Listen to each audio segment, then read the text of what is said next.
పెద్ద మ్యాటర్ ఏం కాదట్టుంది కవితలు చెప్పడం కూడా. అనుకుంటే కాదేమో మరి అదే కవిత్వాలు రాదాం అనుకుని కాపీలు పెన్నులు పట్టుకొని బాత్రూంలలో కూర్చొని నెత్తి బద్దలు కొట్టుకునేటోళ్ళు కూడా ఉంటారు. దొరకదు మరి. అంటే కవిత్వంలో కూడా కొన్ని రకాలు ఉంటాయి క్రాంతన్న. జీవితం చెప్పడం వేరు, ఊహించుకొని భావ కవిత్వం రాస్తారు కొంతమంది. మేఘాలు అలా వర్షిస్తున్నప్పుడు ఆ వర్షంలోంచి పూలు జలజల రాలాయి అంటాడు. వాస్తవికతకు అవి రాలవు. పూలు ఎందుకు రాలుతాయి? అదే ఇప్పుడు ఇందాక నేను బోనాల కవిత్వం అని చెప్పిన. అందులో బోనాలు, లైట్లు, పిల్లలు, గిల్లలు, పండుగ, పబ్బం ఇవన్నీ నీ జీవితంలో నా జీవితంలో ఉంటాయి. మీరు నేను చూసినది అయితే వెంటనే మీ దగ్గరకు వస్తుంది. మీరు చూడలేదు సరిగా, నేనే చూడను దాన్ని. చూసావా ఆ రంధ్రంలో ఏదో మిలమిల మెరిసింది అంటే నాకే కనబడని ఊహించుకొని చెప్తాను. నీకేం కనబడుతుంది ఆ రంధ్రం? ఇంకా పూలు ఏం కనబడతాయి? అట్లుంటుంది కవిత్వం. కమ్యూనిస్టు అంటే నల్గొండ ప్రాంతం, ఆల్మోస్ట్ నల్గొండ ప్రాంతం అనే కాదు, తెలంగాణలో ఎక్కువ కమ్యూనిస్టు భావజాలం ఎక్కువ ఉంటుంది. అవును. మీరు ఆ భావజాలం నుంచి బయటకు వచ్చారు కాబట్టి, బయటకు వచ్చాడు ఇన్ ద సెన్స్ ఉంటాయి లోపల, ఉన్నాయా ఇప్పటికి కూడా? మరి లేవు, ఇప్పుడు లేవు కమ్యూనిస్ట్ భావాలు లేవు. అంటే ఉండొచ్చు ఇప్పుడు, అంటే భావాలు ఉన్నాయి కావచ్చు. భావాలు ఖచ్చితంగా ఉంటాయి, దాని మీద పని చేయలేము ఇప్పుడు. ఓకే. అంటే దాన్ని అనుసరించుకొని చేయలేము ప్రతిదీ. భావాలు ఉండొచ్చు, ఎందుకనంటే అది మార్క్స్ రాసిండు. ఇప్పుడున్న నాయకులు ఆచరించవచ్చు, ఆచరించకపోవచ్చు, కానీ ఏదైనా పని చేస్తున్నప్పుడు ఉన్న వేవ్ తర్వాత పనిలో ఉన్నప్పుడు ఉండాలంటే ఉండదు. నేను బ్యాండ్ కొట్టిన ఊర్లకు, ఇప్పుడు నేను గెస్ట్గా పోయినా అనుకో, నా ముందర బ్యాండ్ కొడుతుంటాడు. అప్పుడు నేను బ్యాండ్ కొట్టినా కానీ నేను కూడా పోయి అనుకొని కొడితే నడుస్తుందా? నడవదు. కాకపోతే అరే నేను టాష కొట్టేదిరా, నేను ట్రంపిట్ వాడేదిరా, అరే ఈ ఫీలింగ్ లోపల రిఫ్లెక్ట్ అవుతుంటుంది ఎగ్జాక్ట్లీ ఎవరికైనా. ఇప్పుడు ఎంత పెద్ద హోటల్ ఓనర్ అన్న అవ్వండి, మీరు హోటల్లో మీరు తుడిచినప్పుడు రోజులు, మరి మీరు గెస్ట్గా హోటల్కి పోయిరు అనుకో, ఒక క్లీనర్ని, ఒక వెయిటర్ని చూసినప్పుడు నేను కూడా సార్ వాడి అంటే అని అడిగేటోడిని, ఆ ఫీలింగ్ వస్తుంది ఉంటుంది. కానీ అక్కడికి దిగిపోయి ఒకసారి నేను అడిగి చూస్తాను అడగలేడు వాడు. కమ్యూనిజం నీ దృష్టిలో ఏంది అసలు? నా దృష్టిలో కమ్యూనిజం అంటే మీరు అడగాలనుకున్న క్వశ్చన్లో కూడా నాకు క్లారిటీ కావాలి. అంటే ఇంక దేంతో కంపేర్ చేస్తారా, ఓన్లీ కమ్యూనిజం అనే చెప్పమంటారా? కమ్యూనిజం అనే చెప్పండి. కమ్యూనిజం జెన్యూన్గా పని గంటల పోరాటం కోసం, పని హక్కుల కోసం, అంటే బానిసలకు, బానిసత్వానికి వ్యతిరేకంగా పుట్టిన ఒక విప్లవ మార్పు. ఊరికే మాకుంది మీకు లేదు, చేయాల ఎన్ని గంటలైనా మేము చెప్పినట్టు అని 24 గంటలు పని చేయించుకుంటా, గొడ్డు చాకరీ చేయించుకొని ఏమి ఇవ్వకుండా ఒక పెత్తందారి వ్యవస్థ నడుస్తున్నప్పుడు మేము సగటున ఇన్ని గంటలే పని చేస్తాం, మాకు ఇంత కూలి కావాలి అని పని గంటల పోరాటం కోసం పుట్టిన ఒక పెద్ద మహా పెను మార్పు ఈ ప్రపంచంలో. సో విలువనిస్తాను నేను. వర్గ పోరాటానికి పునాది రాయి అనొచ్చు, పుట్టుక అనొచ్చు, ఏదైనా అనొచ్చు. అది ప్రపంచం అంతా నడిచింది. మన భారతదేశంలో కులం ఉంటుంది కాబట్టి కులం ఉంది రాబాయి ఇక్కడ నడవదని డాక్టర్ బాబాసాహెబ్ అంబేద్కర్ చెప్పిండు. మార్క్స్ మీరు చెప్పింది రైటే, వర్గ పోరాటం మంచిదే, వర్గం మంచిదే, కానీ ఇక్కడ కులం ఉంది, ఈ కులం పునాదుల మీద మీరు సమాజాన్ని నిర్మించలేరు అని చెప్పిండు. ఆయన జాతిని కానీ ఒక నీతిని కానీ నిర్మించలేమని చెప్పిండు. అది నిజమైంది. ఎందుకంటే ఇప్పటి వరకు ఇంకా రాలేదు చూడు. మరి రాదంటారా సమాజం? ఇక మీరు ఎవరైనా కమ్యూనిస్టులను అడిగితే బెస్ట్ వాళ్ళు, ఎందుకంటే మీరు సాటిస్ఫై అయ్యే సమాధానం చెప్తారు వస్తుంది అని. ఎప్పుడయ్యా నువ్వు అన్న వరకు వస్తుందే అంటాడు. ఇక అది వస్తూనే ఉంటుంది, మనం చూస్తూనే ఉంటాం. నేనేమన్నా అంటే అందులో ఉన్నప్పుడే నేను చూస్తూ అనుభవించలేని దాన్ని, అంటే నేను చూడని దాని కోసం ఎప్పుడో వస్తుంది అనే దానికోసం నా జీవితాన్ని పనంగా పెట్టి కొట్లాడి ఎన్ని రోజులు చేయాలి? నా తర్వాత నా తరం కొట్లాడి, నా తర్వాత నా తరం, వీళ్ళందరికీ ఏం చెప్తున్నా అంటే వస్తుంది కొట్లాడే దాంట్లో అందులో కూడా కులం ఉంది. పై కులస్తులు ఏమో వాళ్ళ పిల్లల్ని రానియరు, వాళ్ళకి చెప్పరు.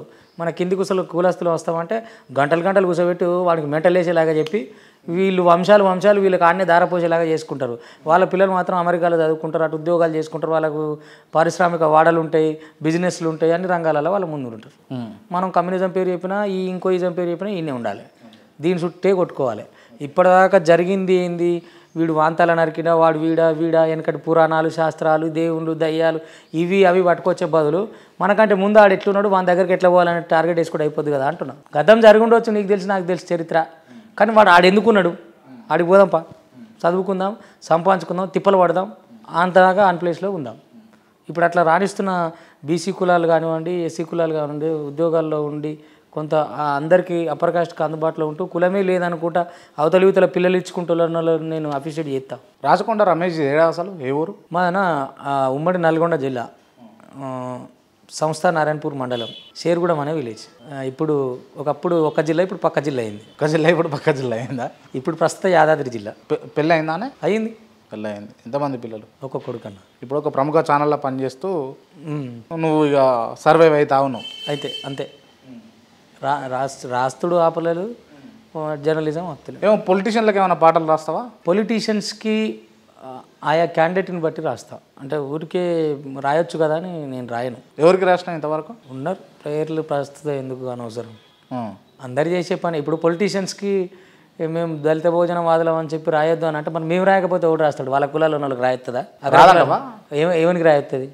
అగ్రకులాలు ఉన్నవాడు కళాకారుడు ఎవడో చెప్పు నాకు. ఒక గద్దర్ నర్సిరెడ్డి పాడతాడు కావచ్చు, మిగతా వాళ్ళు రాసేటోళ్ళు ఎవరు? ఎవరికి రాయరాదు. మెజారిటీ పీపుల్ మేమే ఉన్నాం. మరి మేమే రాయాలి వాళ్ళకు నిన్ను ఎత్తైనా మేమే రాయాలా, తొక్కైనా మేమే రాయాలా? నువ్వు తింటున్న సంపద మాది, మరి ఎట్టునో గట్ట తెచ్చుకోవాలి. మేము ఎందుకు రాయొద్దు? దాచిపెట్టుకుంటాం ఎట్లా? ఊరికట్లా చేతులు కట్టుకుంటే మాత్రం వాడు చరిత్రలో ప్రైజులు ఇస్తాడా, లేకపోతే మమ్మల్ని గెలవనిస్తాడా? ఏది లేదు కదా. నిన్ను బోసిడికి అనేది మేమే, నువ్వేదో పీక్తావంట కదా అని రాసేది కూడా మేమే.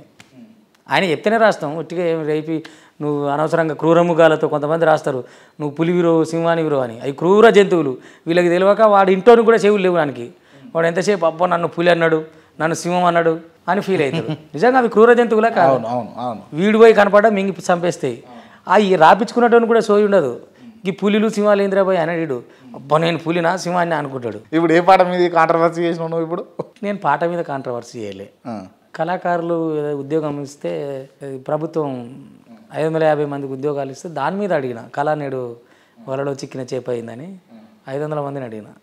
అది ఎక్కువ నాకు పేరు తెచ్చింది, కానీ నన్ను తెలంగాణ తర్వాత ఒకసారి మా కోసం. కళా నేడు వలలో చిక్కిన చేప అయింది, పాటల బడినేడు గడియల భజన చేస్తున్నది, ఎప్పుడొస్తేవో తెలియని జీతాల కోసం కలం కాగితం కండ్లు మూసుకొని కొనుక్కోవాల్సింది.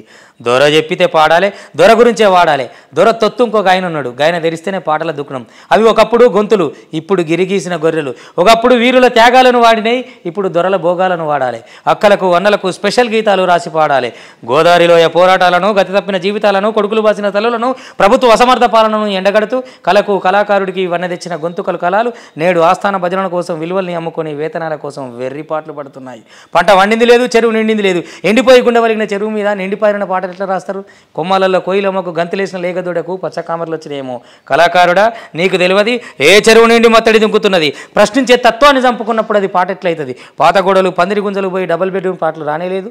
అంగట్ల రాజ్మాల అయిపోయే పాట, రాతి బొమ్మల్లోన కొలువైన శివుని అడిగిన కళానికి కనబడతలేనట్లున్నది రైతు ఆత్మహత్యలు. రావురూకుల గురించి రగిలినంత రైతుల గురించి రగులుతలేనట్లున్నది కలం. నీళ్లు లేక పంటకు మంట పెడుతుంటే రైతుకు రాగం నేర్పిందని పదాలు వస్తున్నాయి. సాగు రాగం నేర్చిన రైతు రాగం కోసం జరగదా మీ రచయితల కలం? దొరనీడలా ధరణిస్తిరి పాటకు పెదపాలేరు మీకు లీడరు, ఆయనకు అనుకూలమైన క్యాడరు. పైలంగుండమని అమ్మకు చెప్పి పరాయోడికి మనవుపోతే నువ్వు చెప్పిన ముచ్చట్లిన్న కిందోడు ఎటు పోవాలి? బొగ్గు గనుల్లో సర్కారు నిగ్గు తేల్చమన్న కలం పొద్దుగూకంగా పెగ్గు కలవాట అయిందా? దయదలిసినట్లున్నది సర్కారు మీద. గొల్లమల్లమ్మ కోడలేనా? గొల్లవాడల బాధలొద్దా? కరీంనగర్ కల్లోలం రా అన్న కలం ఇప్పుడు అయ్యే నా పేదోళ్ళకు బలం.